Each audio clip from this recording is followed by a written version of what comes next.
welcome to Chat With Me on the Side. Today we have this fabulous man with us. He has come in to talk to us about some pretty serious issues. He has had a traumatic brain injury and also has been through quite the grieving process. So I want to introduce you to Tony. Thank you. Thank you for having me. Yes, I'm so glad you're here, and I'm so sorry to hear about what you've been through, but please tell me your story. Okay, tell me in whatever order you feel comfortable. I'll go for it. I'm ready. Okay, so in 2004, my father contracted neuropathy. Okay. And that was in 2004, and then we had him for a while, in and out of nursing homes, and in 2009 he passed. So that's a kind of a normal progression of life. Right. Okay? Not great, but right, definitely but it normal. happens, right? It's kind of supposed to be in that time frame, okay? Yeah. And afterwards, in 2000, let's say 11, I believe it was May, Okay. I lost one of my brothers to a massive heart attack. Oh my goodness, how old was he? He was my youngest brother, which was probably 45 at the time. That's way too young. So that was massive. But there were some things that had happened with his health earlier. Okay. And he had gotten another 6 years after having like congestive heart failure. Okay. Everything was okay, but he got a stressful job, started drinking, and started doing all these other things that he shouldn't have been doing. And then all of a sudden it happened.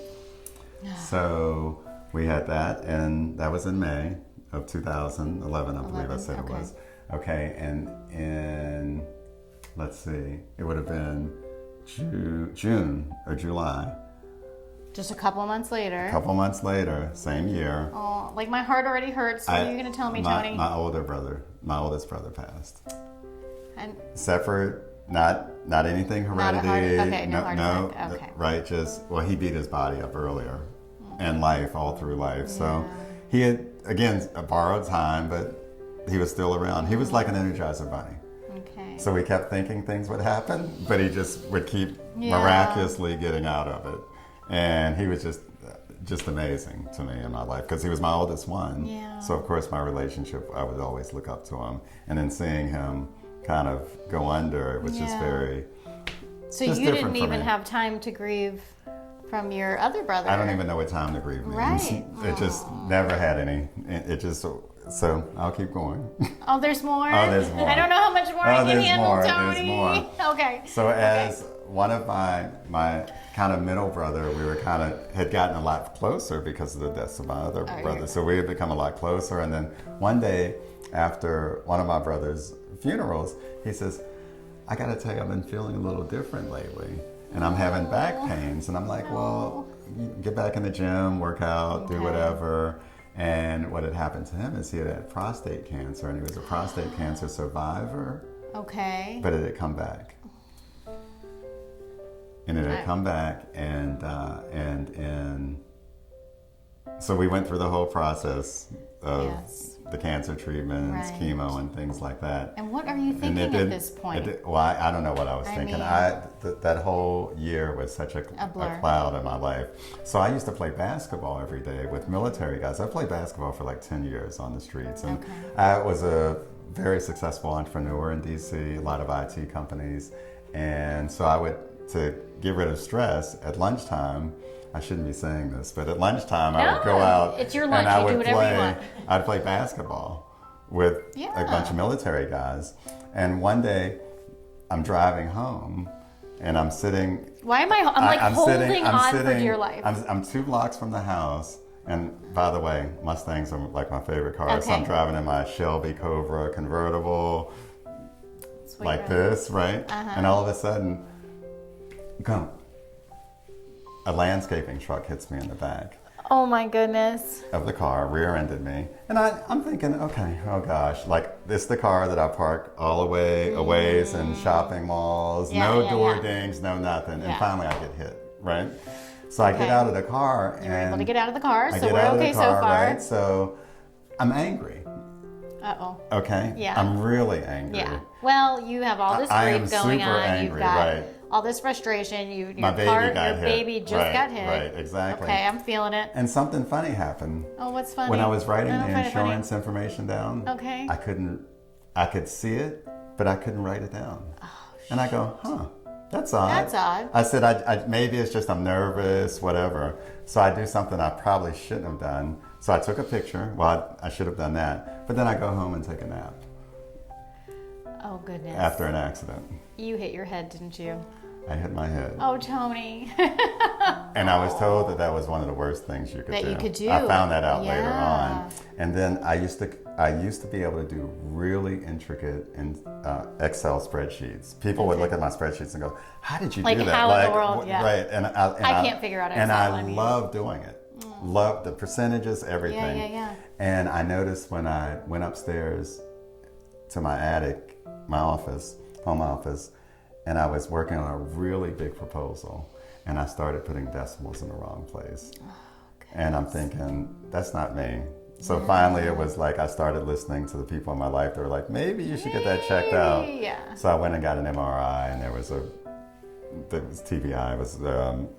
They found a lesion on my brain from the impact of the impact. accident. And then that whole thing went, because I used to believe that when people had car accidents, they would go, hey, I've got to go to the neuropathy, neuropathy, Neurologist. but the neurologist, I used to be, they're just trying to get a whole bunch of money out of it. That's definitely, I don't believe that That anymore. wasn't your- yeah. Right. It gets better. There's more. There's Tony, more. I can't take. We can't take anymore. We're gonna need you to stop. No, I'm just kidding. Keep going. Oh, March, my next brother dies. wait. How many brothers do you have? I have 4. And now this was your 4th brother. Three There's 3 brothers and you. Right. And now your 3rd brother. passes. And that's about when I checked out. And when I say checked out, Mind, body, and soul. I couldn't run my business anymore. I had probably 10 employees at the time. Yeah. We were probably a 12 to $13 million company. We were going up to 20 million. Had all the credit lines, the Benz, Yeah, the SUV, the fast cars, private jets every once in a while. Just life was just could not be better.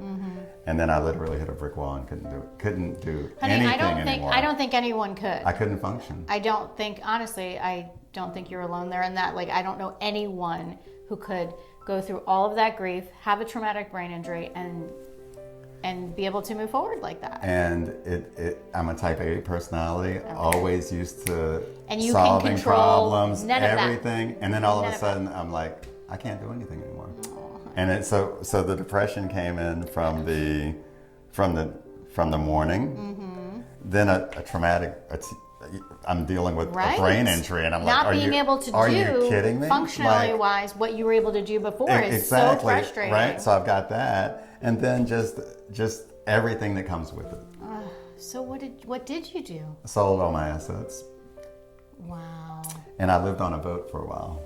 Okay. And that probably is why I'm still here today. There's a song by Creed called, and it plays in my head when I think about this all the time. Now, I was never been suicidal, Okay. but the basic premise of the song is, it's kind of hold me now. I'm 6 feet from the edge, and I'm falling, and maybe 6 feet is not so far down. And every day, that was my song. I didn't care whether I lived or I died. And here's a fun-loving person that Yes. loves life. Yes. And all of a sudden, I'm realizing It wasn't if just I- functional. You I'm were like- successful. I'm like, and if you- I die, wouldn't be so bad, right? And there you go. I mean, that was just a very interesting part. And I remember in my spirituality, I guess there's verses in the Bible or Quran or whatever. It says that God will put no more on you than you can bear. Okay, so I'm thinking, I'm like Joan Rivers, right? I'm like, can we talk? Because I need to talk, because right now there's a I can't lot handle that's on anymore. me, and right now I'm just gonna break. I'm like one of those fighters that's like just tapping down. I'm looking at the official going, I can't do this Right. anymore. So sorry about You're that. fine, you're But anyway, so it was just a very interesting, and I remember saying, if I go through this period and I go through all this pain, at least make it so one day I'll be able to tell this story and help someone. That is what the whole thing for me. became. So being on the boat, you say helped you a lot. Was that just time to just be without anyone expecting anything from you? Well, I could without- be a without hermit. pressure? You could just. I could just be a hermit, right? And then when you came off the boat, what did that look like? Like a fish out of water. Yeah. Yeah, I was just kind of a How did recluse. you re-enter the and world? How did you react? It just started bits and pieces. I guess I used to write, and I decided, hey, what in my life did not like? Okay, so if I'm going to go back out, let me find out what I'm really passionate about in work and whatever.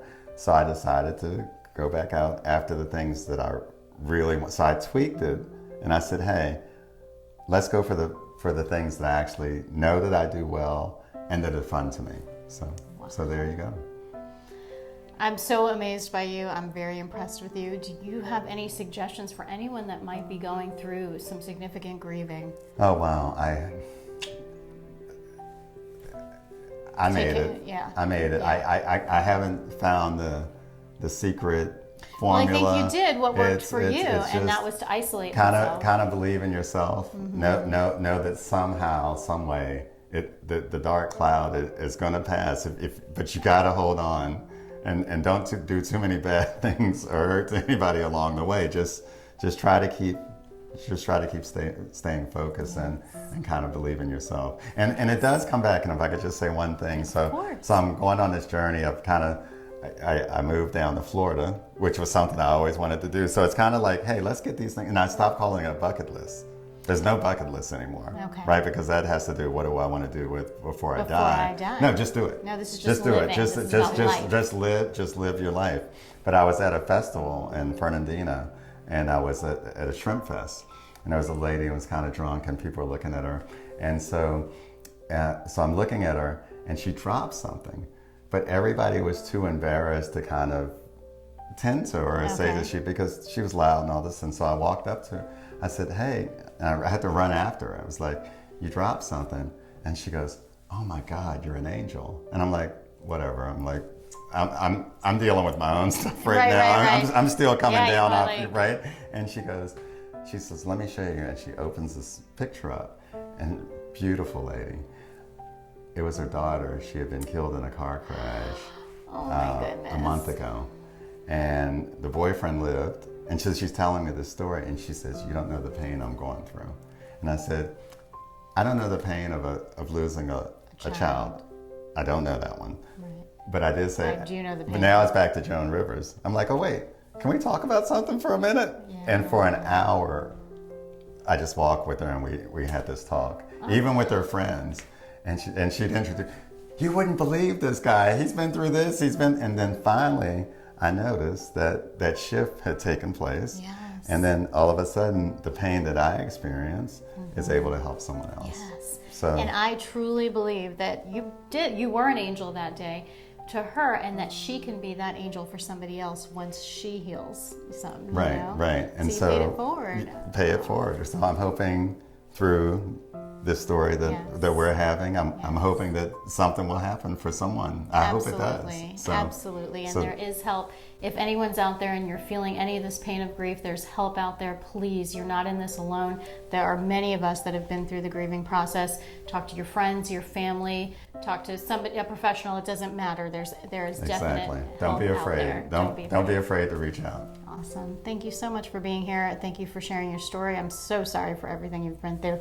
I think you pulling out of it the way you have is just amazing. Well, and the one life you've already saved, and I'm sure there's more, but that's just the one story. I love it. Do the best you can, right? Thanks, you. Tony. I Really appreciate you being here. Thank you guys so much for watching. As always, take care of yourselves, and don't forget to take care of each other.